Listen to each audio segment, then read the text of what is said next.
Hey guys, Adam from Dog Training. Today I'm going to talk about why I don't advise using positive reinforcement to teach the command leave it. Okay? For those of you who are not familiar with it, leave it in a nutshell is if the dog picks up something, you say leave it, the dog drops it. Yeah?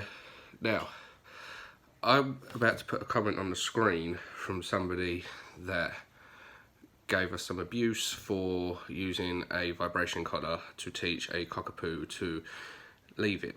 Now, the reason we used a vibration collar to teach the dog to leave it is because prior to us coming, the owners had been using positive reinforcement techniques to teach the dog to leave it. Okay, but that all fell short on Christmas when the dog picked up a chicken bone or a turkey, I can't remember what it was, stole a bone from the meat that was cooked for the dinner. Now, this is extremely dangerous. Yeah, dogs should never ever have cooked bones. It's very dangerous to the dog. Now, the dog did not give up this bone, and when they went to take the bone, the dog snapped at them. Okay, the first time the dog snapped at them. Yeah, so quite rightly so, they're worried. So they've been using the positive reinforcement techniques and they've been working great until this point. Okay, so what I want to talk about quickly is there's two things wrong with teaching leave it using positive reinforcement. Okay, the first thing is you run the risk of encouraging the dog to steal something. Yeah, so another spaniel we recently worked with was Freddie. Okay, and we got the videos of Freddie. We'll drop the links to all these videos in the description below if you want to watch them. It was Freddie. Freddie was taught by another trainer using positive reinforcement. So Freddie stole something, they'd get the treats out, they'd ask him to leave it, and if he dropped it, they'd give him a treat. What this actually did was encourage Freddie to steal things, yeah, because he learned that every time I steal something, I'm going to get a reward, yeah. So that become a major issue in itself. He actually become worse at stealing things. Before it'd just be like the odd sock here and there, something that fell on the floor, to Freddie actively going out and stealing things. Now, the other reason it falls short, and it's the same that worked with the cockapoo, and it's the same with Freddie, the dog went on to actually develop resource guarding issues, because using positive reinforcement techniques to teach leave it works on the premise that the reward you're offering is enough to make the dog drop what they've got. So if the dog's got something mild, like a sock, like a bit of paper, like a kid's toy, something like that, often a bit of cheese or a bit of steak or something like that will make the dog drop it.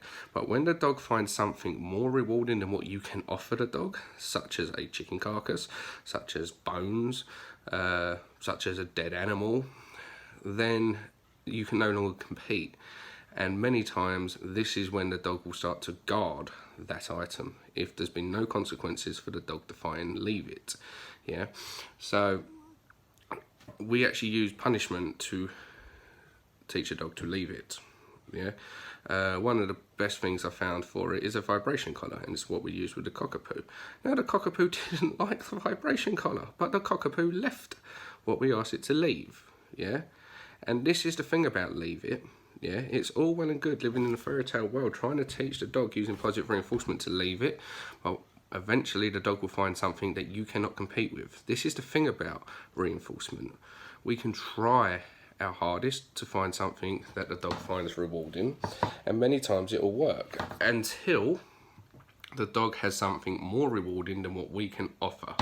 Yeah, and we can't compete with that. And if we haven't taught the dog there's consequences for defying us, for not listening to us, then there's nothing to stop the dog giving that up. So if a dog finds a chicken carcass over a field and you're trying to teach it leave it, and all you've ever done is use positive reinforcement techniques with a dog, that dog's in danger. Yeah, that dog is in serious danger. Leave it has to be non-negotiable. It's one of those commands. Leave it means the dog drops it and backs away from that thing. I don't care what it is. Yeah, it has to be non-negotiable. Yeah, because sometimes the dog will pick up something that is dangerous to the dog, and if you don't have a pack of treats handy, if your treats don't match what the dog's got, or your toys don't match what the dog's got, or your enthusiasm doesn't match what the dog's got, you're screwed. Yeah, so yes, the dog wasn't running around all happy because we were trying to give it an extra high value reward for dropping something. But guess what? The dog's never stolen anything since. Same with Freddie. Freddie's never stolen anything. Freddie's more relaxed because he knows he doesn't have to steal anything. And now, a lot of the time, they don't even have to use the remote collar with the dog at all. Yeah, a simple leave it, the dog knows what that means. Yeah, which means these two dogs are now extremely safe. They're no longer resource guarding, they're no longer stealing things, and if they ever pick up something they shouldn't, they know leave it means leave it. Yeah, so this is a common problem. Yeah, all dogs need positive reinforcement, they do. Yeah, it's part of learning. But positive reinforcement by definition, it means to add something to increase the likelihood of that behaviour repeating itself. Yeah, but positive reinforcement alone, only using positive reinforcement techniques, will fail. It does. Yeah, it's no coincidence that we get client after client after client that's gone to a positive reinforcement only trainer and their dogs are failing because all you're doing is adding something to encourage the likelihood of that behaviour repeating itself. But the reality is, when it comes to genetic traits of a dog, yeah, often they will override any form of positive reinforcement we can offer. Yeah, I say this time and time again. You go and get yourself a terrier, you put it in the woods, you put it surrounded by vermin, you put it surrounded by squirrels, stuff like that, right? And then you see how far your positive reinforcement goes, right? Because the thing with dogs, and the reason positive reinforcement is failing, is because we are banking on our positive reinforcement holding more weight than what the dog finds reinforcing. Yeah, and a lot of the time, if you're in a classroom, if you're in your house, if there's no distractions going on, positive reinforcement will work fantastic until you enter the real world, when the dog's genetic drives kick in, when the dog's desire to go after something kicks in, and when the dog finds something a lot more fun and rewarding than what we can offer. Okay, and that's when people fail. Yeah, so positive reinforcement is essential, yeah, but it's not enough.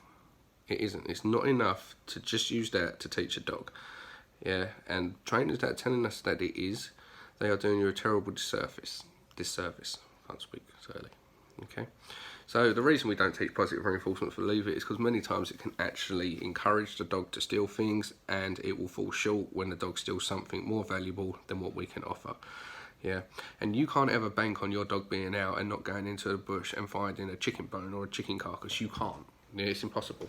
You can't bank on the dog not finding a dead animal like a bird or something like that. Yeah, positive reinforcement alone is not reliable enough. Yeah, you have to use all four quadrants of learning theory to help a dog, and punishment is helping a dog. Punishment is part of learning theory, and any trainer that says it's not has no idea about learning theory. Yeah, punishment teaches the dog what we don't want them to do.